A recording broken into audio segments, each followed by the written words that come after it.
বিশ্বের কয় নম্বর ধনী? 1 নম্বর ধনী। উনি হলেন ইন্টারমিডিয়েট পাস, ওনার কোনো বিবিএমবি অনার্স মাস্টার্স নাই। স্টিভ জবস অ্যাপেলের প্রতিষ্ঠাতা, উনি হলেন এসএসসি পাস। ডেলের প্রতিষ্ঠাতা মাইকেল ডেল, উনি হলেন এইচএসসি পাস। আকিজ গ্রুপের প্রতিষ্ঠাতা মরহুম আকিজ সাহেব, উনি হলেন জিরো পাস, জিরো থেকে হিরো।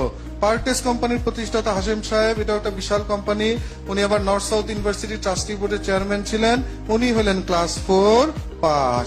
ইনারা ব্যতিক্রম না, ইনারাই কমন। বিশ্বব্যাপী গবেষণায় দেখা গেছে সারা পৃথিবীর কোটিপতিদের মধ্যে 90%ই কোনো বিবিএমবি অনার্স মাস্টার্স নাই, সাধারণ রেজাল্ট। তাহলে কি আমরা একটা সিদ্ধান্তে আসতে পারি, যদি কোটিপতি হতে চাও লেখাপড়া ছেড়ে দাও, এত কষ্ট করে এত কিছু। ভিসি, ভিসি মানে কি? ভাইস চ্যান্সেলর, তার ডিনকে বলতেছেন। ডিন কাকে বলে? বিভাগীয় প্রধান। যে you should have very good relation with your A+ students.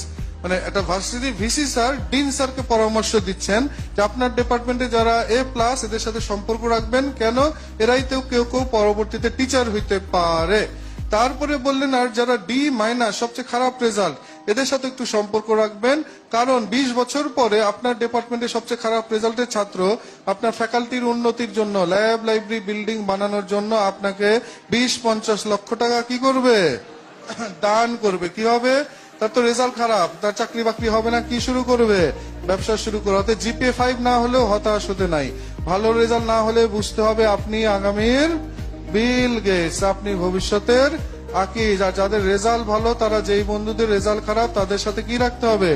খাতির রাখতে হবে, যাতে 20 বছর পর ওই বন্ধুর কোম্পানিতে কি পাওয়া যায়? চাকরি পাওয়া যায়। তো এইটাই মেইন ব্যাপার।